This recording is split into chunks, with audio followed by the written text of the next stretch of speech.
Thank you, everyone, for coming.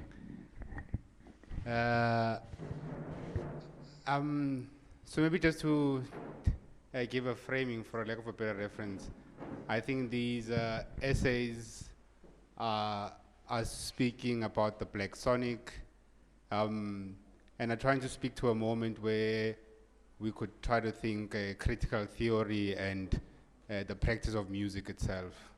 Um, so with an intersection where the practice of music itself becomes a form of thinking. I think of this as the premise that constructs a difficulty that encapsulates the answer to questions like who owns black cultural production? A production that has been created for the enjoyment of capitalistic gaze through industrialization and the coding of blackness within the broader cultural industry with a slight twist of alienation to those very cultural goods of construction themselves. So I mean, there's again this notion of creating works of emancipation, but the works of emancipation themselves are preempted in spaces of bondage.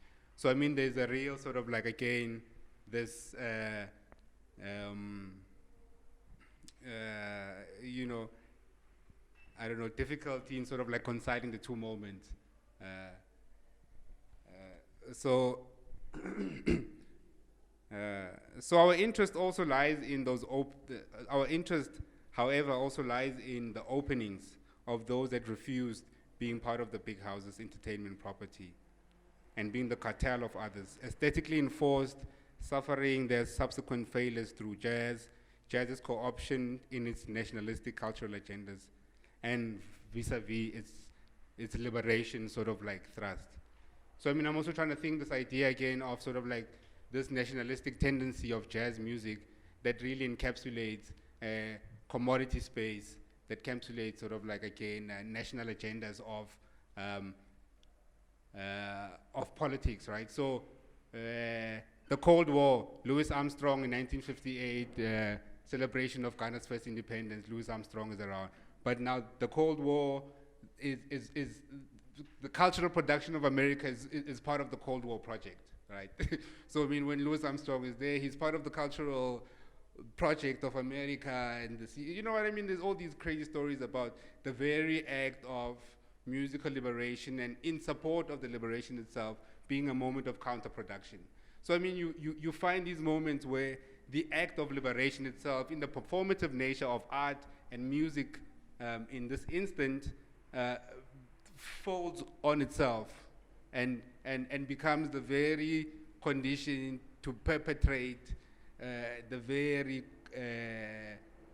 repressive state that is trying to take over the world in that instance. And then we can find so many similarities even within the cultural production of South Africa. You think of the Medu Arts Ensemble, and you think of so many BC aligned movement before it became the dispensation of the sort of like new order that were aligned with sort of like the liberation movement, but post the you know, so I mean there's this tendency of sort of like being able to co-opt the very same sort of like emancipatory tools to gain the very same you know, objective of oppression. I mean, I don't know if I'm going to be able to read this whole thing. I mean, I don't even know 4 pages. I can even read 4 pages because, I mean, I hope people get the book, you know. Because I mean, I also think, you know, the conversation, I think, because I think, yeah, I've also said a lot, and I think we can start the conversation. You know, I did really hope that I was going to be able to get through 4 pages. But also, I don't think the occasion calls for reading 4 pages. You know, I don't. Must I read 4 pages?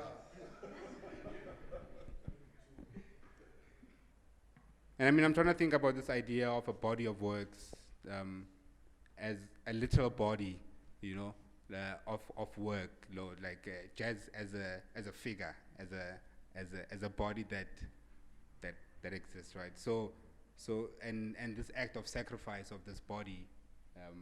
What does it entail? So by way of this excuse me, By way of this, jazz whispers that it will be the sacrifice of a failed escape that will allow for us to plot an escape and a destruction of jazz itself in a different way. The escape from the plantation where it's been housed and commodified and niggerized, jazz is a loving parent whose love for us is greater than the pain of letting us tell us, in letting go, to tell us, don't become what I have become. Run from and end the bondage of being the entertainment in the master's gaze. Destroy the run, destroy even the want to be in the master's house. I think this is a sort of like, thinking through this act of sacrifice as a character saying that to let go of the dreams of liberation, because in this failed attempt that we've realized, I'm here to liberate you from the assumptive logic that if you engage in this kind of laboratory rule, you will find a different result. This liberation from that becomes, I think, a gesture towards something else, beyond the capture and the aesthetic of what we know to be this tool of jazz as a liberation, that has liberation potential. This inability, okay, so now I'm at death prior to identification.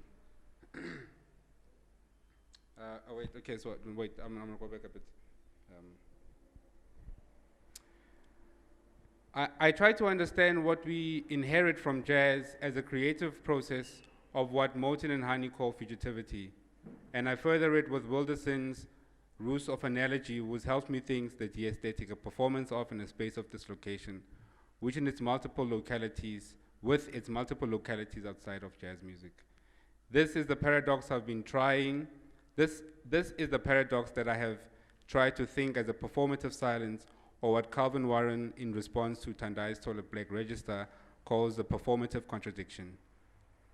Thinking, and I mean this idea of the performative contradiction or the black performative silence, this performance that refuses to perform, or as okay, now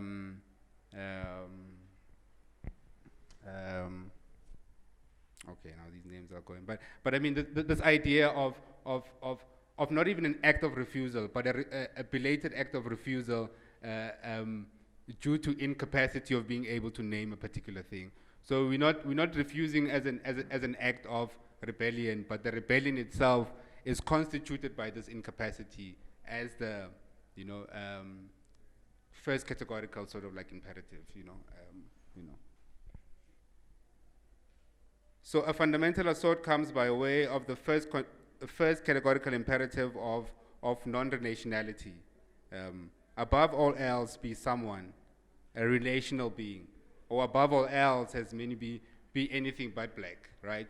So I mean, there's also this insistence on relationality being sort of like composed outside of the spaces of blackness.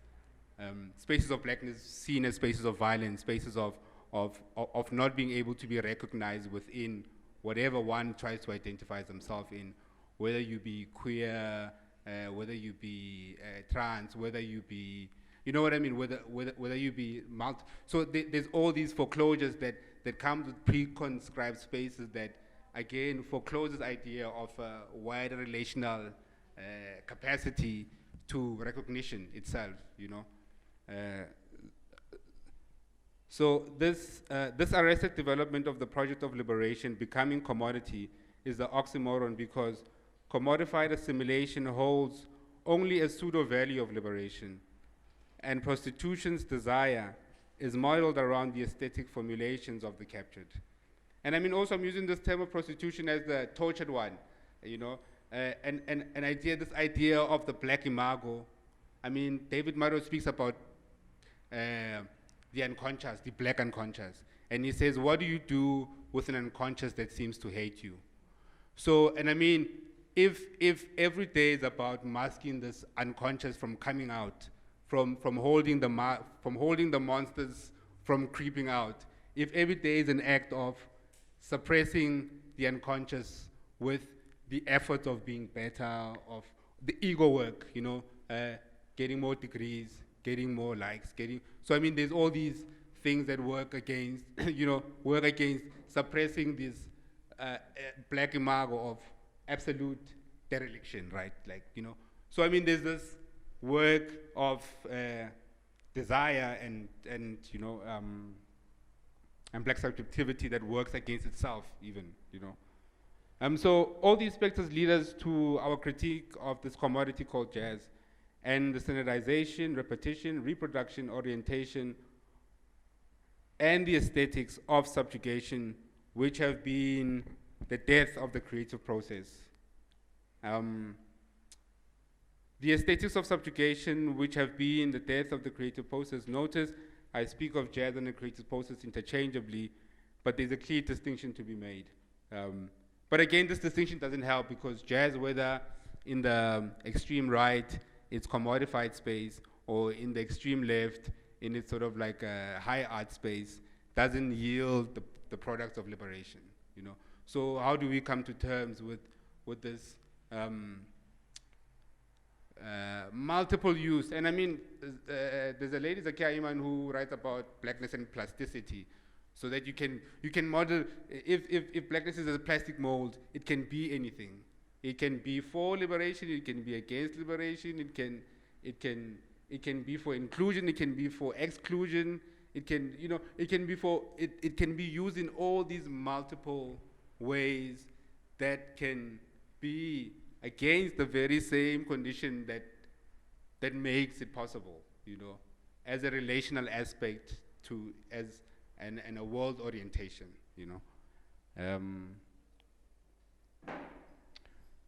So we think of, and with the claims constituted by the rubric of otherness, we think of, and with this notion of the peripheral epistemology, or performing dislocation positionalities, a performance that attempts to destabilize the fixed arrested market and glorifies representation of the zones of commodities and culture, but it fails.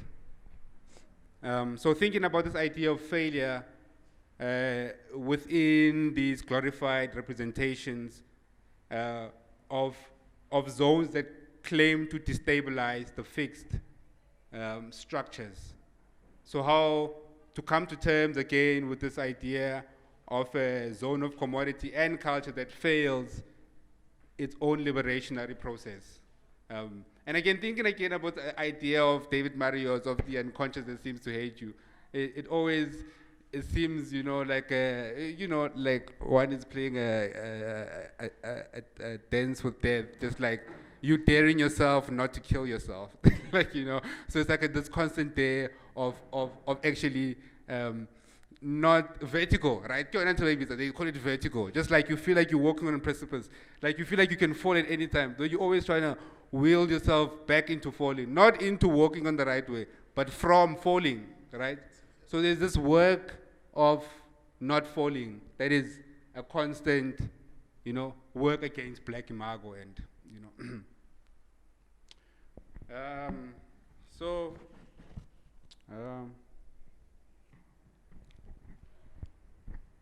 on the next section, death prior to identification, excuse me,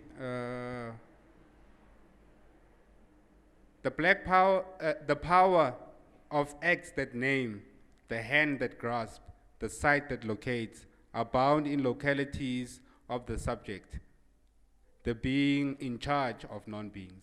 And I mean, I'm also taking the idea of the subject from Western Enlightenment, who speaks about a subject as one who owns property, as a subject who's in a space that can wield these ideas of owning and not being owned and not being an object. So I mean, this idea of property then comes with a particular notion of being a human in the world, right?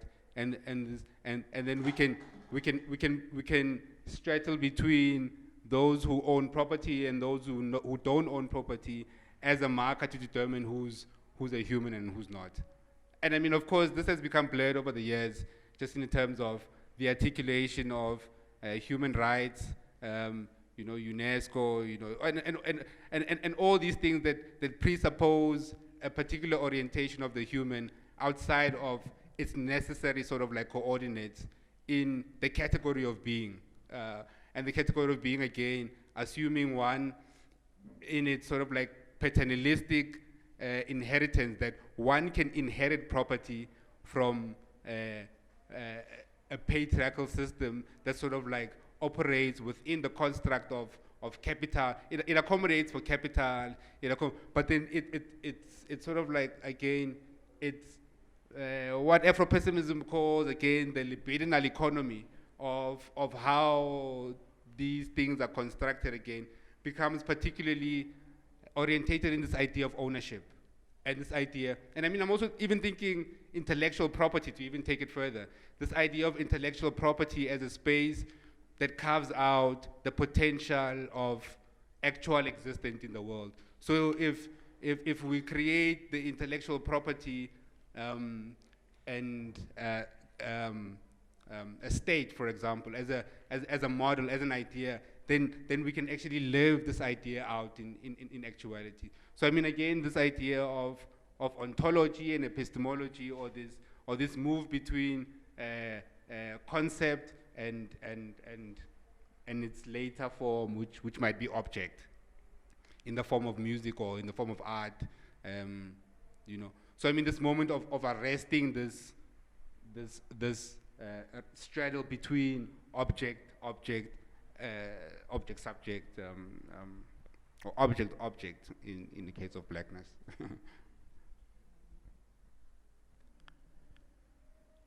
So this inability to name reinscribes the assertions of non-beingness that further propagates the fungibility of blackness in its industrialization through the market. A fundamental assault comes by way of the first categorical imperative. Okay, so I'll read this. It is essentially denouncing the nothingness that is unconsciously allocated to the black by way of thinking of blackness as devoid of all agency.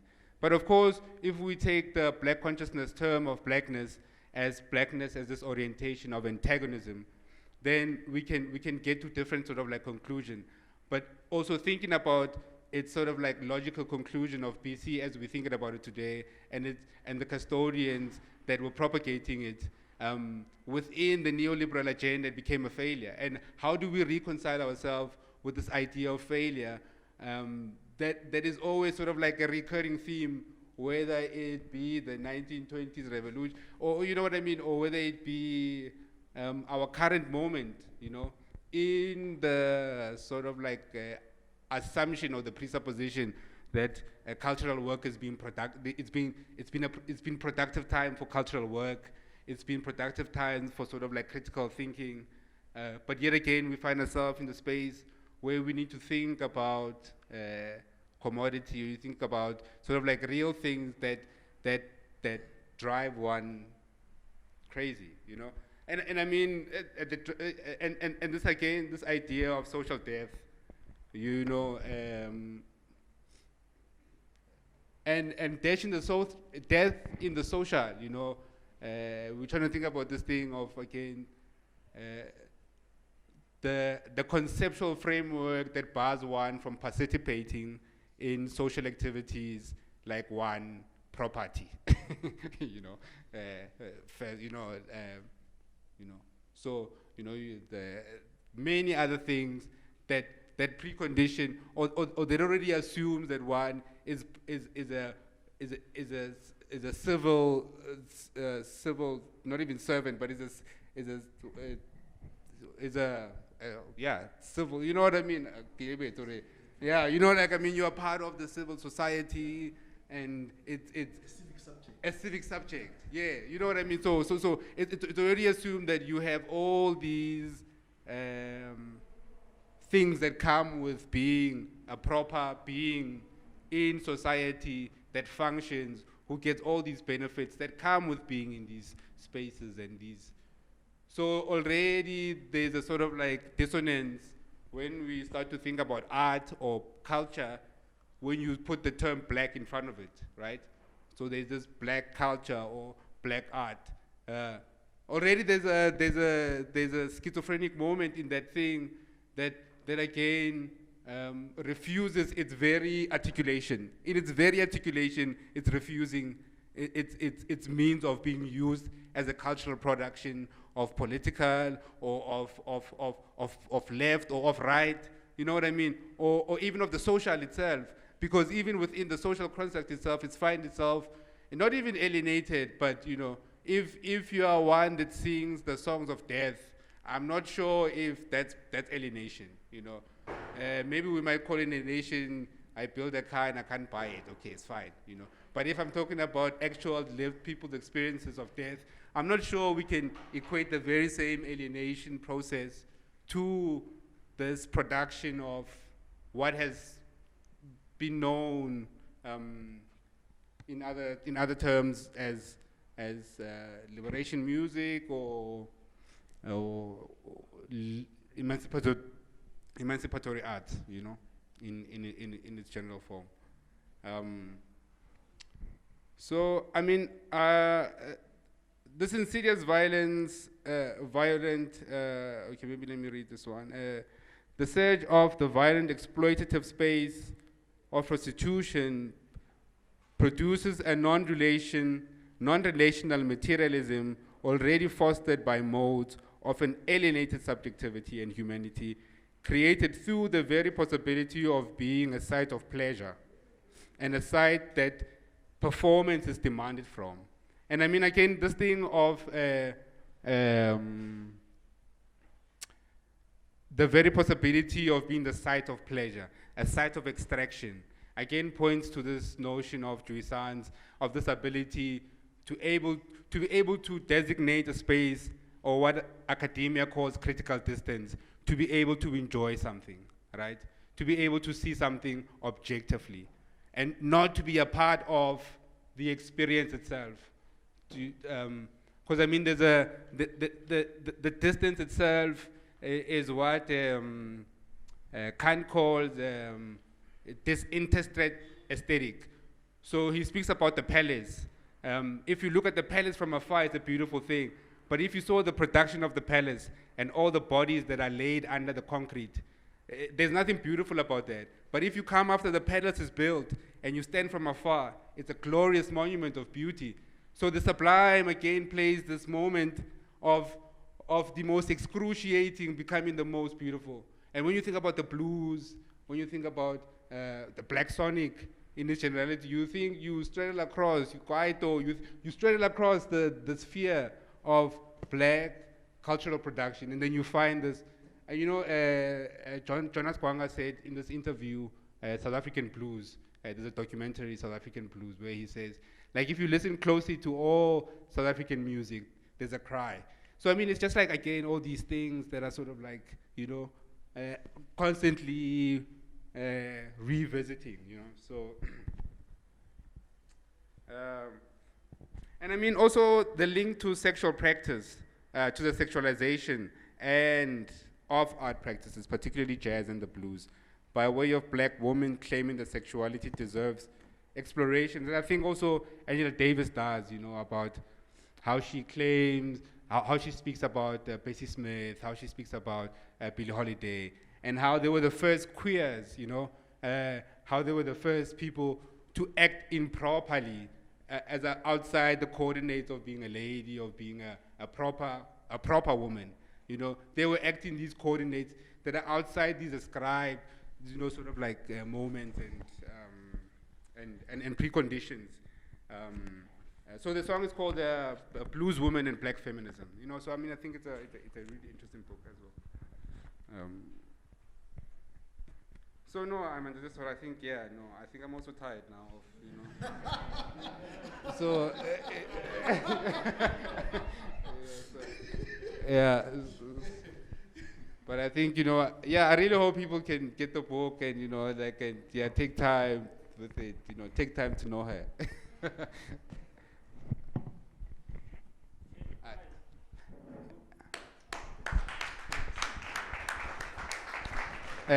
I think we're gonna get a set of reflection from the Sithole, Prof Sithole, and then we can open it up to the floor if we have questions. Thanks, Tumi Mogorosi, for this brave move that you took in having to do this project. I know that it has been hard and it has been through the debates and the discussions that we've been having over the years. And thanks everyone for being here. And I'm very humbled to sit here to respond to this project which has been part of your dream. And I just want to say that we're using the wrong concept when we're saying a dream. It's a nightmare. So, but indeed, we will continue dreaming even in the midst of the nightmare. And my reflections, they are very schizophrenic.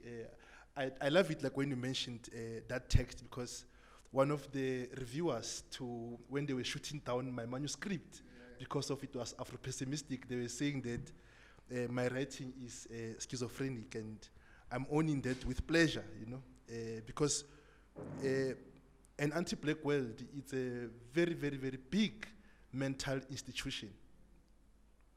It's a very, very big mental institution. And if one thinks about jazz, the manner in which we saw the beauty that came, I've been obsessed, as you know, with the archival work of reading jazz from the 1920s and looking at between the jazz clubs and the concert hall, how figures like Charles Mingus, you know, suffered, figures like Duke Ellington, even though we are seeing beauty, you know, that he will go, like during intermission, you'll go there at the back, you must eat and drink with the reds, you know, you are living this beautiful space. So the idea of the sublime and the grotesque, it fits very well to the interventions that we are making. And indeed, I want to invite you to think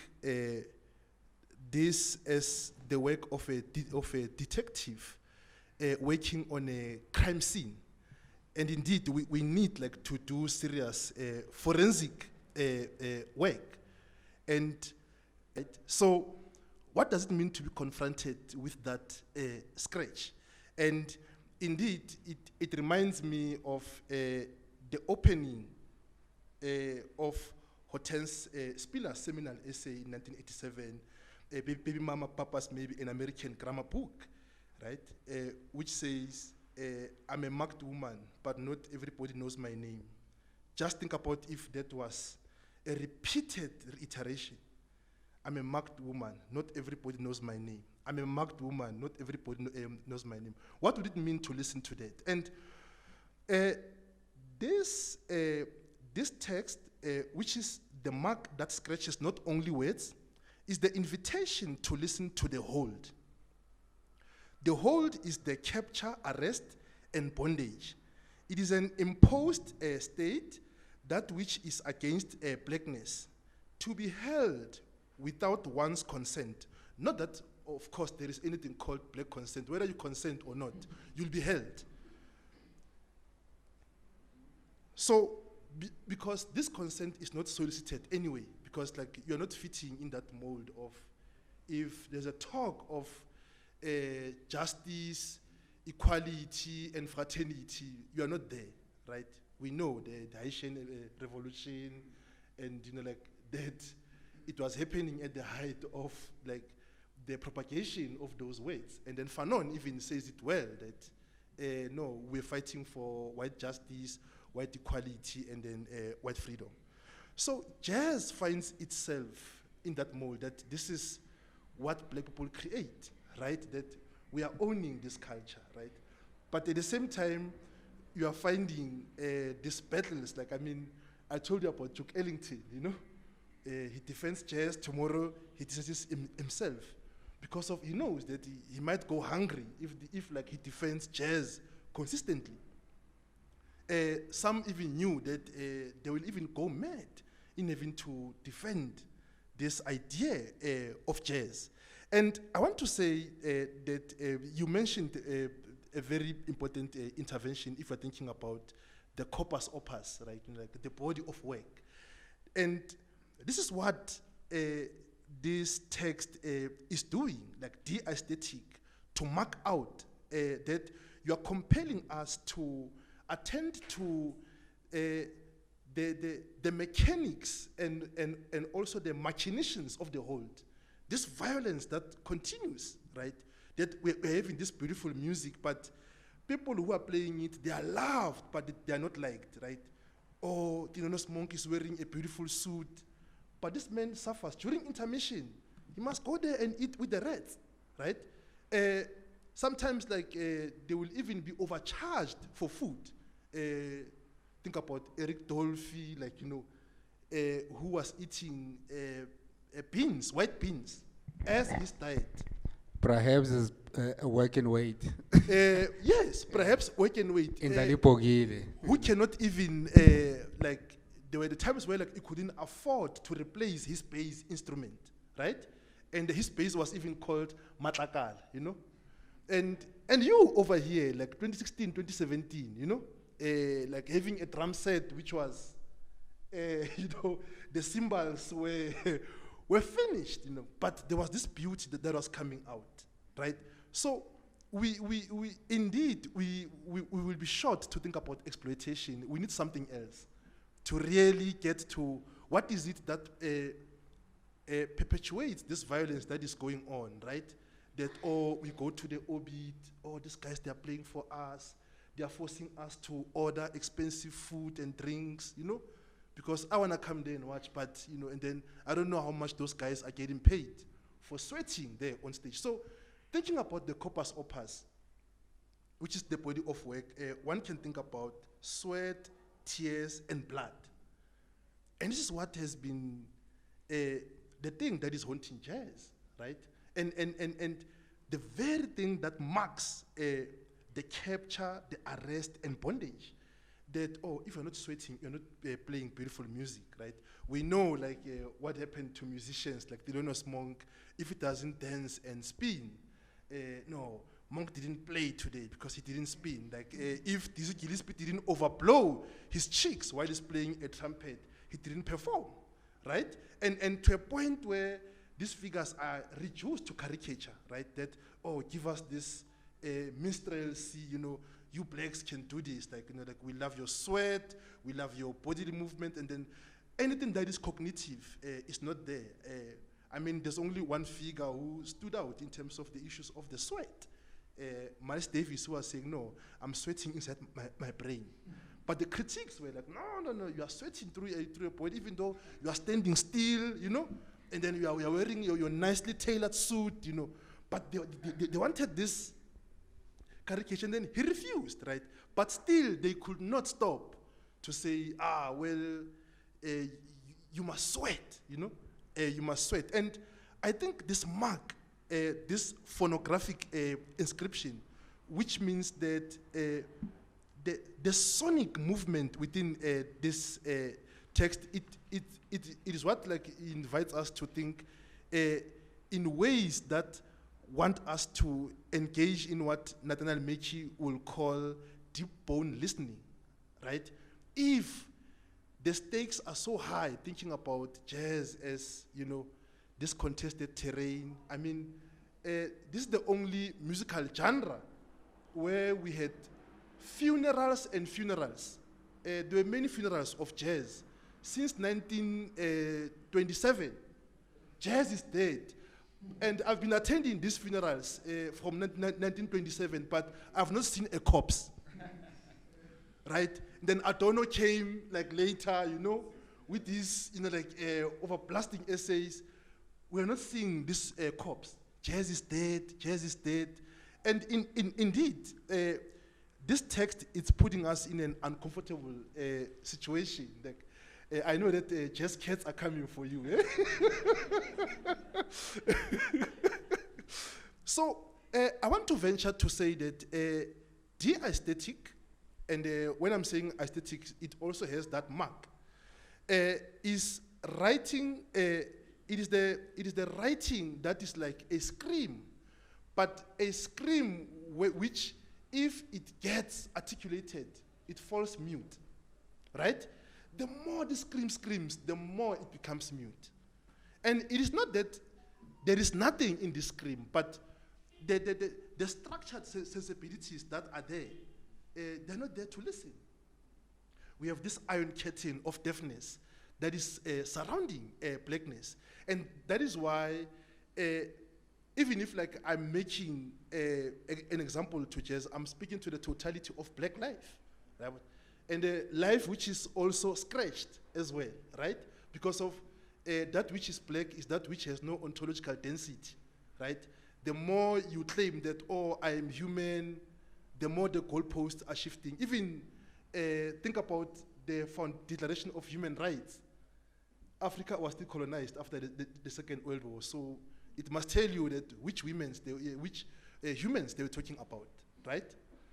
So jazz is in that fold, and I must venture to say that there are a series of questions that I would like us to think about.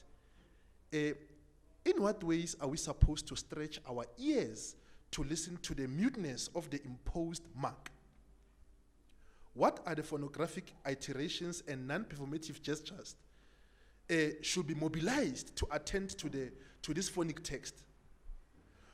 What are the markings of the hold, and what is it that they seek to achieve in destroying or distinguishing this fire that is coming from this text?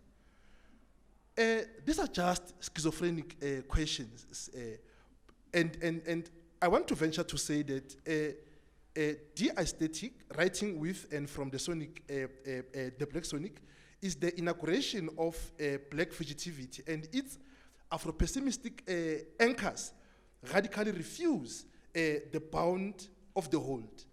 And I'm glad that like you are bringing Afropessimism and also like the fugitivity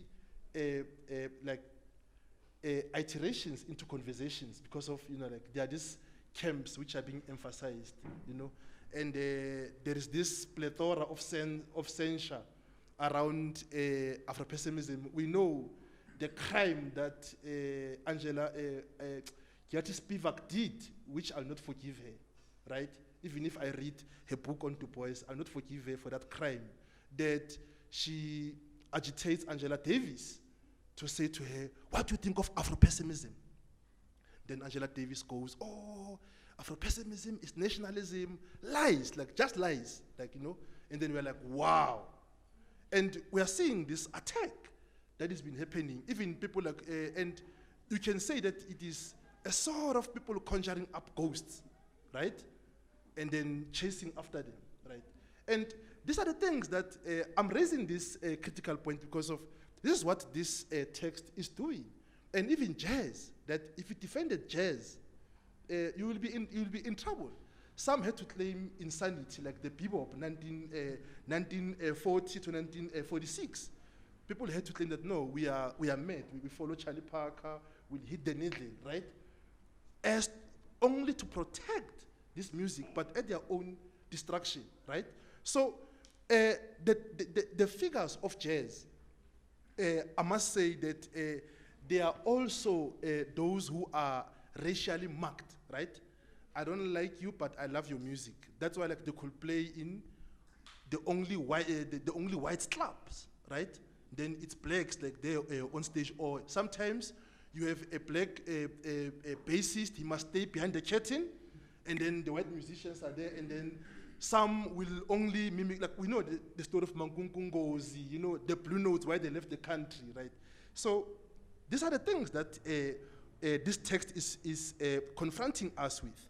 And I'm glad that you brought these conversations between Helen Adu, Shade, Armstrong, Lucy Mhulu, that you are opening up, you are rattling the archive, even, this, we need this conjuring up of new images, new ways of thinking, that we can even make the things that were said not to speak again.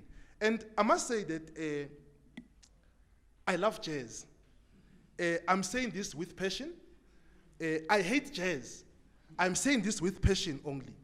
There is this liminality, not this thin line, but this thing of, there's no line between love and hate. I'm not saying that, but I'm thinking about that. I love jazz with passion. I hate jazz with passion. In liminality, not this postmodern or hybridity, I'm here and there. No.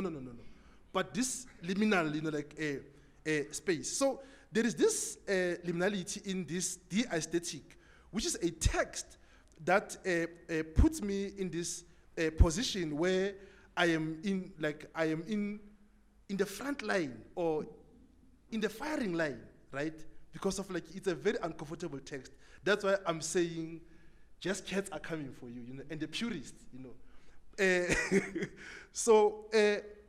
But I must say, with regards to jazz and with regards to this text, I run from it and still run back to it. What to do with this hold that continues to mark is an affair that is still going to haunt my fugitive spirit. And thanks for inaugurating this text to us. Thank you.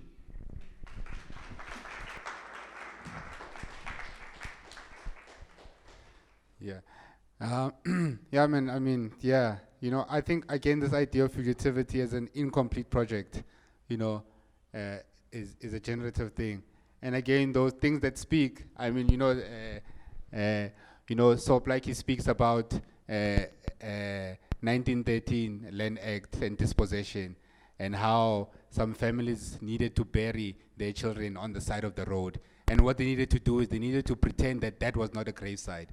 So, I think those things that speak are also those moments that can't be accounted for. And I think the scratch itself speaks about this inability to speak about those things that words can't even capture, So, words as this idea or conception to be able to capture something, even words themselves fail to capture this experience, Yeah. I don't know, floor question, if comments, party, whatever.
think that's the perfect start instead of the Oxford Dictionary. Yeah, I think that there is it's where to be. It's where to be. Yeah, thank you for this. Yeah.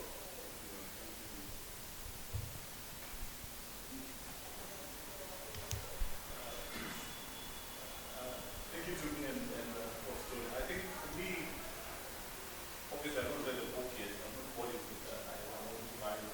What stays with me right now, how I'm feeling from your presentation, I mean, things you talk about and from Prof. Sithole's response is a certain happiness around the subject, around jazz, around that experience. And my question is then, this is great that we're able to sit and theorize about it and talk about it. But then, what else do we do? What do we do then? You know, or is it necessary to know, or perhaps we should just continue in this moment and theorize? No, man. I'm committed to fail on Pinchak. I was asking myself, does this mean you're gonna stop playing music? If the music doesn't bring liberation, there's no way I'm stopping, bruh. I'm playing this music, So I'm really committed to this thing, but I'm also not deluded about the grandiose movements that are, it's gonna bring liberation, it's gonna bring enlightenment. No, but I'm committed to, you know what I mean? Like I'm really committed to, you know what I mean, to being here, and to. But of course, I'm not, again, going to give people easy pills that, you listen here, you find liberation or you find healing. It's not going to be there, because you're going to go back into the world. You're going to go back in the world that reinscribes the very same traumas that you need to come back to the doctor for. So I'm trying to get rid of the condition and the doctor himself. So at some point, I also would like to not play music for the reasons that I'm playing music for. Yeah, and it's a very good question of what do we do from now. But I would like to think about of what are we doing, right? As in now, like at this moment, you see, that we shift from the currency of expectations, right? To the currency of black hope, right? That black hope is there even in the midst of failure. These guys, you see them on Sunday, they are at church. Oh man, have you been to the black church? Yo, it's fire, right? Then tomorrow when you go, it's oppression again, the reality. But this thing that these people, they are coming back. And when I'm saying the black church, we see it even in music. It's everywhere, right? Even in jazz, like there was a moment where Tumi was playing at Africa Freedom Station, and there was a lady who just cried.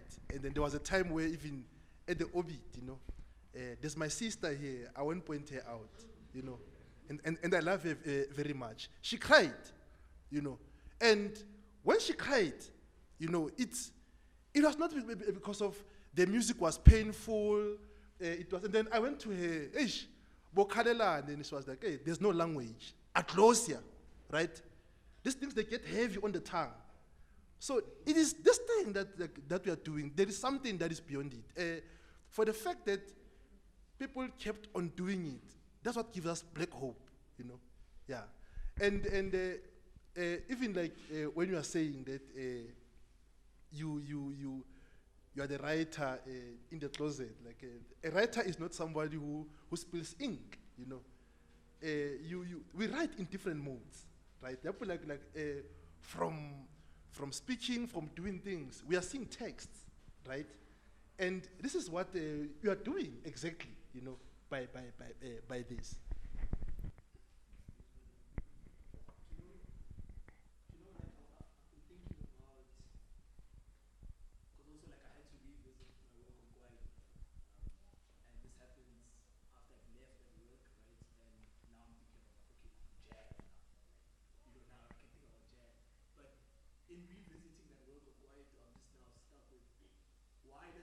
Why is jazz burdened with liberating the people, and Kwaito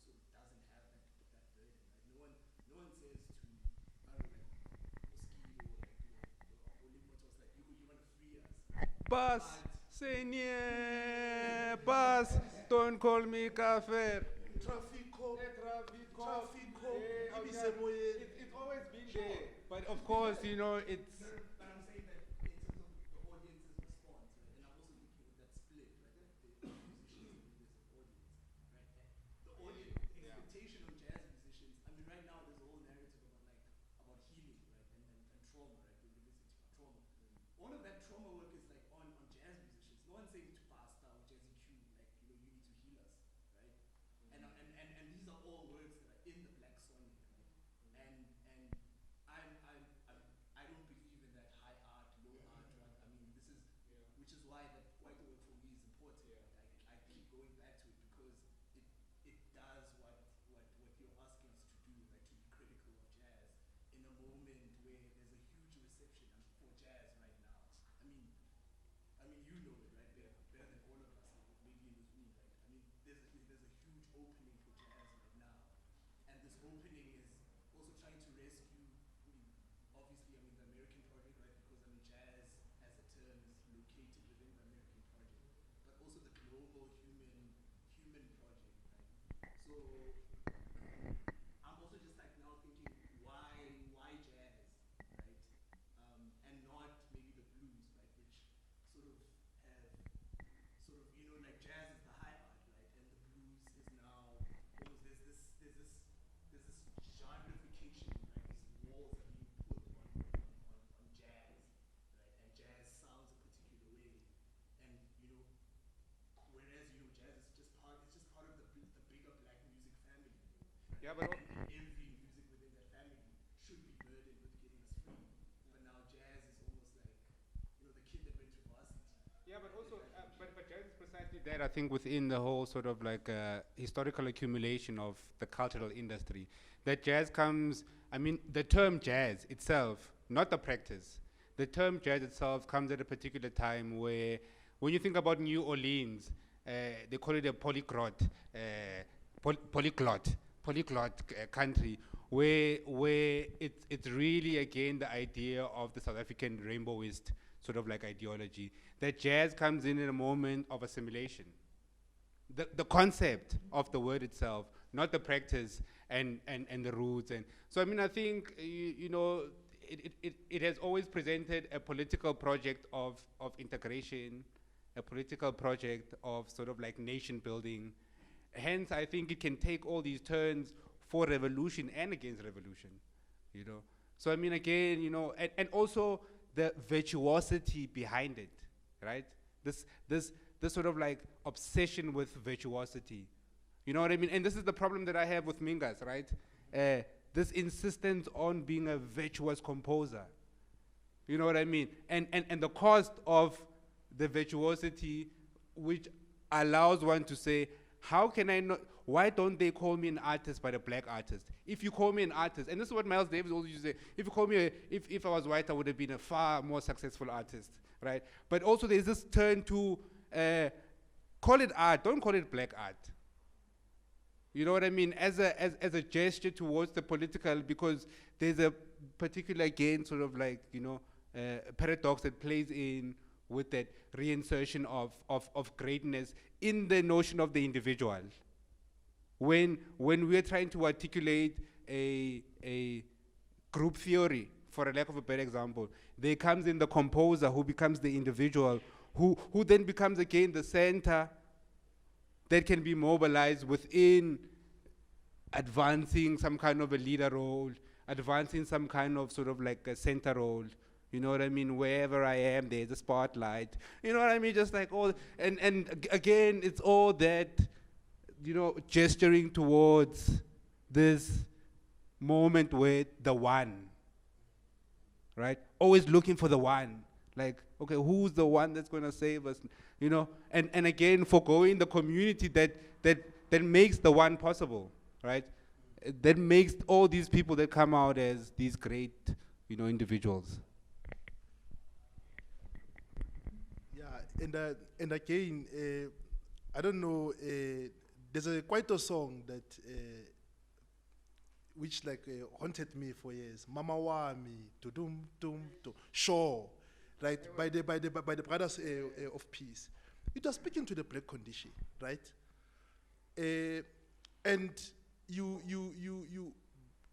the things that were happening as well is that there's a cry like that, like there was an eruption in Kwaito. Of course, there's a narrative that Kwaito is depoliticized, it's celebrating Rainbow Nation, blah blah blah, right? But if you think about some of the artists whom some we just saw once, right? Wenzani, like Chiscop, like, you know, it's, and they just fell off some. Thanks, man. They just fell off because of, there were some like whom were regarded as, no, these ones are not pushing the Rainbow Nation, you know. Jazz itself, how it was disciplined by the, yeah. We had this anthropological jazz. I call it anthropological jazz. That's why, like, if I can put it in my sound system, it will chew the CD and spit it out into pieces, you know.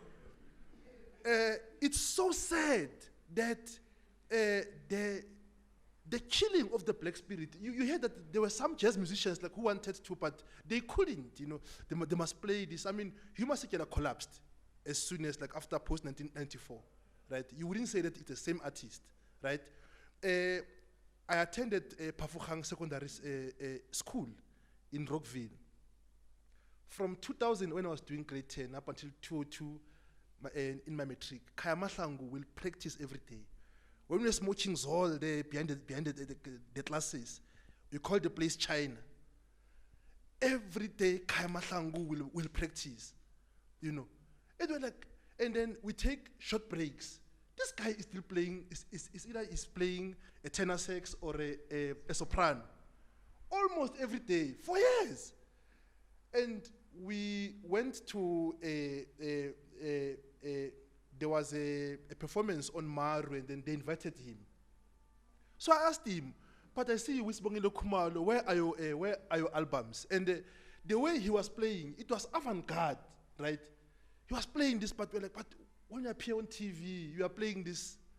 So I would say that within each genre, there were those revolutionary performative gestures, but because of the political economy and the signature, you know, that no Kwaito can do this. Like, even now, you speak about Gqom, right? If you listen to Gqom, you can hear Mpakang, right? Despite the monotony and stuff, right? The tuk sound, right? It's there, yes. My piano as well. You can hear, you know. So, yeah, these are the things that are very interesting, and yeah, Ra will help us, like, in future to understand those, you know.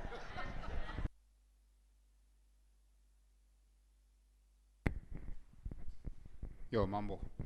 You know what? This commitment to failure, right? I mean, it's an interesting, I think, configuration, you know. But I'm worried about it, like, because, I mean, for instance, in the way that the land performance is this thing that we think of as a success that we need to call it.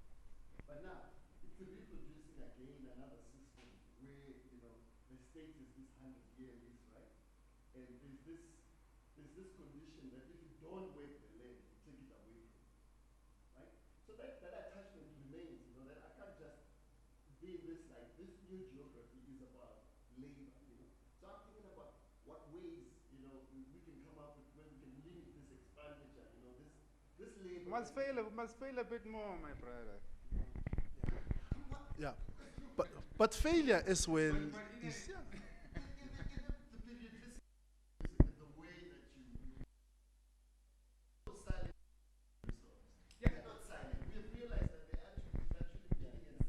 You know, I mean, it's very interesting you say that, you know, because you know what, sorry, before, yeah.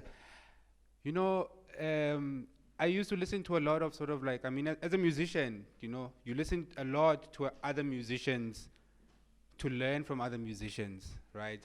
And you come to a particular time where like people are like, hey man, but you sound like so-and-so. And I always used to say to them, you know, in the moment I fail to sound like that person, that's maybe where I'm So, I'm trying to be doing something, but I would not be able to do this figure that I have in my head. But in that moment, something else is happening that might be the way that I will probably eventually play. So for me, I think this idea of failure is also just like this guy that who studies architecture. He's studying architecture to be able to decompose a building, right? Not to add on. So how do we start to learn to productively take away, right? To productively, not try to build better spaces or better this or better that. I mean, we have a project of this, it's like a hoarder system, like we're in a world of hoarders. It's filled with so much junk, so much shit. The world is falling apart. So we need to develop a system of subtraction, right? It's a politics of subtraction. So how do we get to this place where I don't feel like I need to make better things, make better tools, you know what I mean? This idea of making more is the problem, because we are always in this process of wanting more, right? So we make more, and then you find out that, oh shit, now I have this thing, doesn't work, there's a new phone. You know what I mean? And there's like more, and then it's a cycle again of also, again, the reproduction of through the means of violence itself again, you know what I mean? So, I mean, I think this idea of failure in terms of, again, the incapacity and preconditioning subtraction, you know what I mean? And also, failure is a way to let go of the ego that knows so much, that is such a success, that is such a, award and all gaining accolade, and you know what I mean? So I think if we would question ourselves more around these ideas of who we think we are, you know what I mean, then, these questions around, the violence of certainty, the violence of category, the violence of, right and wrong, you know what I mean? Yeah, yeah, yeah. That's what we should. The question, Anthony responded to the question, what do we do? Yeah.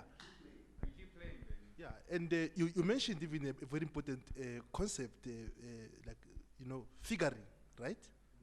Not only by figuring out, but figuring through, right? Figuring from, or we can say even refiguring, right?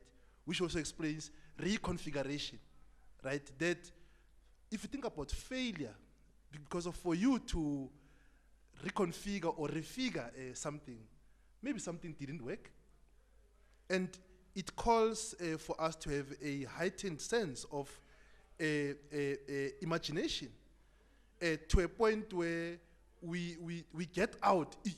You see, like, the crisis of this political moment, it has been the fear of failure. We've been wanting certainty. That's why neoliberalism won. It said there is no alternative. Tina mode, right? Privatize, do this, leave everything to the market, and then we don't know who is this market. Everything is just becoming amorphous and stuff. So from failure, I would like to pair failure with exhaustion, right? Exhaustion as an endpoint, that I put an effort to do something, I get exhausted. And exhaustion as a departure point to say, from this exhaustion, like, some of us, we used to watch wrestling. Oh, the Undertaker, he's gonna tap out, and then he rises. And we're like, yeah! Well, Lunga knows, like, our obsession with wrestling, So, from that exhaustion, where we thought that, no, this guy is finished, and then something starts, right? And as a DJ, I listen to your music as well. Like, I will think that, hi man, this song is like, and then it picks up again, Even Mingas, like, we hear, like, Mingas music, like, my partner, like, will say, oh, Mingas kilemenemene, like, that he's a hypocrite, that he will change just in the middle of a song. Like, you think that, oh, this is a ballad, and then all of a sudden, So that's what failure is. And I think, like, we have to dwell in that failure so that we don't fear to fail.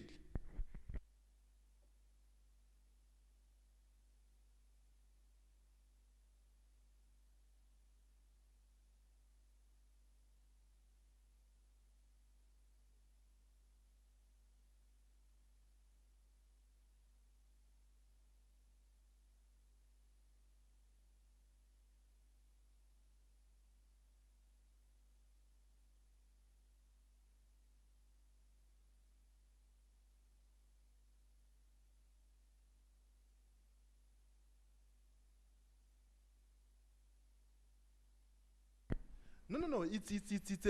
It's a right intervention. I always like tell a lot of people that this is like how I watch a film as a text. I'll watch a film like with the words and stuff, the picture. Sometimes I'll just switch off the screen, listen to and then sometimes without words, and then I will try like at times like like to figure out what's going on here. And these concepts like when they come, it's like what Tumi said, like they appropriated like the most concept that is being bastardized in the country now. It's decolonization. Liberals who are racist in this country, they are not decolonial. They are having research chairs, blah blah blah, like And some of us like who started with because I always tell them that the person who started the decolonial discourse in this country is Sabelo Ndlovu. Nobody can contest me on that. I have evidence, I have evidence, And sadly enough, people come like Jonathan Jensen, you are Shile Mbembe, and then when they come, they are the ones who are now champions, right? I remember like when I won some guys like Folist, you were there in Jabs. I told them that Mbembe is coming for you, right? These people like who are celebrating you, and why? The reason is this. When we have like this, if we devise this new language, we let go of the idea of ownership. If they steal it, we say, okay, we move on to something else. That's what jazz has been doing all along. And then when they fail, don't worry, these liberals who are decolonial, next year, they'll be telling us about something. They'll be the post-COVID scholars, there'll be this post-COVID theories that are going to come. No, that's how these things work, because we trace these patterns through history. It's not new, right? The debates in post-structuralism, postmodernism, that it is not a singularity exercise, right? So this is what we have to do, and it continues this thing of failure again. That what they do is that is either you get incorporated, is that, oh, we love your decolonial ideas, right? And then come and then change our structures, but 3 months down the line, they're gonna make you incompetent, get rid of you, right? But what you should do, the refusal to be incorporated, it means that we do something else, right? And we can coin these concepts the way we like, right? Even now, like I'm working on a concept of refiguring as a theoretical, tool. And it's just a concept which is there in the dictionary. There's nothing new about it. We are seeing how studies on tapes are coming out, like, the cassette tape as like the new frame gave out a very beautiful article on, what is the tape as a phonographic script, like, and this is what to me is doing as well. So I think this failure, it's now putting us under pressure that we get out of the comfort zone, like of certainty and everything, then move towards this exhaustion. I love this exhaustion very much, coupled with failure.